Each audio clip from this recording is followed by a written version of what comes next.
કૃષ્ણ વંદે જગદગુરુ, જે સંસ્થાને હું બાલ્યકાળથી લઈને યુવાવસ્થા સુધી વિકસતી અને વિસ્તરતી સતત જોઈ રહ્યો છું.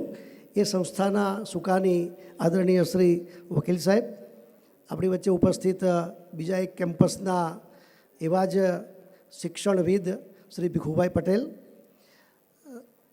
જેમણે ઉગતી પેઢીમાં સંસ્કારોનું સિંચન કરવા ભારતીય સંસ્કૃતિ, ભારતીય પરંપરા, સનાતન સંસ્કૃતિનો વ્યાપ થાય એ માટે જે નેમ લીધી છે, એવા આપણા આજના અને હું પણ જેમને સાંભળવા માટે આવ્યો છું એવા મુખ્ય વક્તા આદરણીય નેહલબેન ગઢવીજી, મોહનભાઈ પટેલ અમારા મિત્ર, કચ્છ યુનિવર્સિટીના વાઇસ ચાન્સેલર, આદરણીય મંચ, આપ સૌ એપીએમસીના આ બધા જ અધ્યાપક મિત્રો અને મારા હૃદયની ધડકન સમા વિદ્યાર્થી મિત્રો, જ્યારે એપીએમસીમાં આવવાનું થાય ત્યારે ખૂબ આનંદ થાય.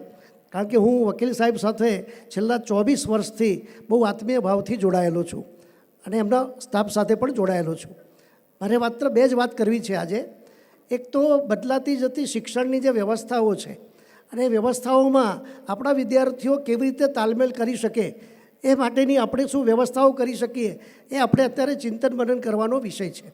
અને બીજું, અમે અત્યારે જે ફેસ કરી રહ્યા છીએ તે છે આપણા જે ટીચર ફેકલ્ટી જે છે એનું જે માઇન્ડસેટ છે, એ માઇન્ડસેટ આપણે કેવી રીતે બદલી શકાય અને એમાં રાષ્ટ્રીય શિક્ષા નીતિના સંદર્ભમાં આપણે કેવા પ્રકારનો બદલાવ લાવી શકીએ, એ ફોકસ અત્યારે સરદાર પટેલ વિશ્વવિદ્યાલય કરી રહી છે અને આપ સૌ એને બહુ સારી રીતે ઝીલી રહ્યા છો. આપણે સરદાર પટેલ વિશ્વવિદ્યાલયમાં રાષ્ટ્રીય શિક્ષા નીતિનો બહુ સુંદર રીતે વિનિયોગ કર્યો છે, વ્યાપક કર્યો છે, એનો ક્રિયાન્વય કર્યું છે અને એ રીતે આપણે આપણી ઉગતી પેઢીને રાષ્ટ્રવાદ સુધી અને નૂતન ભારતના નિર્માણ સુધી આપણે લઈ જવાનું જે પ્રયત્ન છે શિક્ષાના માધ્યમ દ્વારા, એ આપણે કરી રહ્યા છીએ. અને આપ સૌ એ અંતર્ગત આજે કેટલાક વિદ્યાર્થીઓને સંસ્થા દ્વારા જે ગોલ્ડ પ્લેટેલ મેડલ આપીને એને પુરસ્કૃત કરવામાં આવ્યા છે, આટલી બધી મોટી સંખ્યામાં ખરેખર બહુ આનંદનો વિષય છે કે આટલા બધા વિદ્યાર્થીઓને આપણે પુરસ્કૃત કરીએ અને એને ભવિષ્યની પેઢી માટે આપણે તૈયાર કરી રહ્યા છીએ.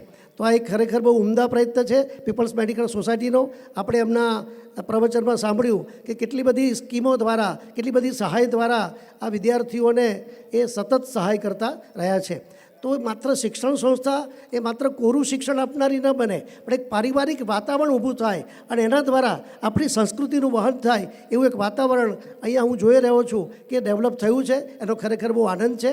આપણે સૌ જાણીએ છીએ કે આપણા યશસ્વી પ્રધાનમંત્રી શ્રી નરેન્દ્રભાઈ મોદી સાહેબે જ્યારથી સુકાન સંભાળ્યું ત્યારથી નૂતન ભારતના નિર્માણમાં યુવાનોની શું ભૂમિકા હોઈ શકે એ અંગે સતત આપણે માર્ગદર્શન આપતા રહ્યા છે.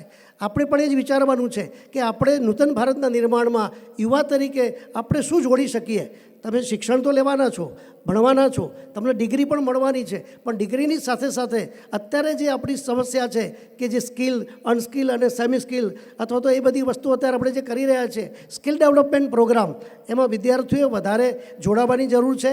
માત્ર પોતાના વિષય પૂરતું જ્ઞાન નહીં, પણ ઇન્ટરડિસિપ્લિનરી એપ્રોચ, મલ્ટીડિસિપ્લિનરી એપ્રોચ અને એ દ્વારા શિક્ષણ કેવી રીતે મળે એ આપણે અત્યારે વિચારવાની જરૂર છે. એટલે એક સમય એવો આવી રહ્યો છે કે આપણે થોડા વિચારવાનો સમય છે, બેસીને વિચારવાનું છે કે હું જે કરી રહી છું અથવા કરી રહ્યો છું એ મારે માટે અને સમાજ માટે અને રાષ્ટ્ર માટે કેટલું ઉપયોગી છે. એ આપણે જો વિચારીશું તો આપણે નૂતન ભારતના નિર્માણના સ્વપ્નને આપણે સાકાર કરી શકીશું. આજે જોગાનુજોગ આપણા સૌના માર્ગદર્શક, લીડર એવા આદરણીય અટલ બિહારી વાજપેયી સાહેબનો જન્મદિવસ છે. આજે સુશાસન દિવસ તરીકે આપણે એને ઉજવી રહ્યા છીએ, ત્યારે એમને પણ સતસતુકોટી વંદન કરું છું. આપણે એમના જીવનમાંથી ઘણી બધી પ્રેરણા લઈ શકીએ. સુશાસન, લીડરશિપ, અત્યારે પ્રશ્ન એટલો જ છે. હમણાં જ અમારે ત્યાં ડીવાય પાટીલ વિશ્વવિદ્યાલયમાં એક કાર્યક્રમ હતો મુંબઈમાં, ત્યારે જ પ્રશ્ન હતો કે લીડરશિપ અને ઇનોવેશન્સ આપણે વિદ્યાર્થીઓમાં કેવી રીતે લાવી શકાય. તો ઇનોવેશન્સ માટે સરકારશ્રીએ ઘણી બધી યોજનાઓ આપણે દાખલ કરી છે, જેમાંની એક છે SSIP, student startup innovation program. એમાં વિદ્યાર્થીઓને આપણે 2.5 લાખ રૂપિયા સુધી પાછા નહીં ભરવાની શરતે સરકાર સહાય કરે છે. તમારામાં ઘણું બધું ટેલેન્ટ છે, તમે ઘણી બધી પ્રતિભાશાળી વિદ્યાર્થીઓ છો. આપણે જોયું આટલા બધા ગોલ્ડ મેડલ આપણે વિદ્યાર્થીને મળ્યા છે.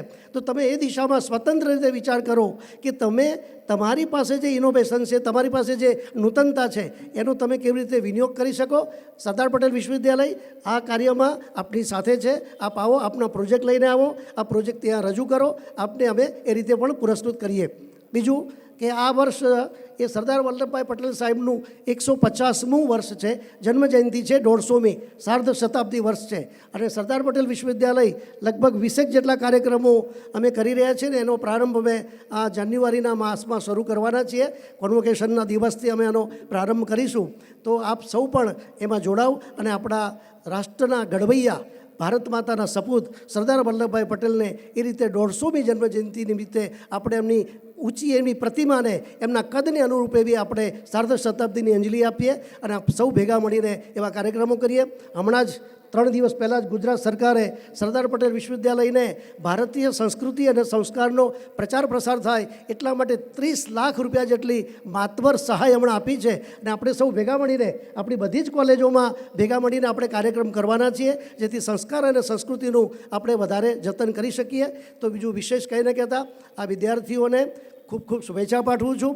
અને તમારે નવી બદલાતી જે શિક્ષણની વ્યવસ્થાઓ છે એની સાથે તાલમેલ કરવા માટેની તૈયારી કરવી પડશે, એવી માનસિકતા કેળવવી પડશે. તો તમે ભવિષ્યમાં તમે સારું સ્થાન પ્રાપ્ત કરી શકશો. કારણ કે અત્યારે સમાજને, દેશને સારા નાગરિકની, સારા સિટીઝનની જરૂર છે. એવા આપ સૌ સિટીઝન બનો એવી પ્રાર્થના સાથે વિરમું છું. ભારત માતા કી જય. વંદે માતરમ.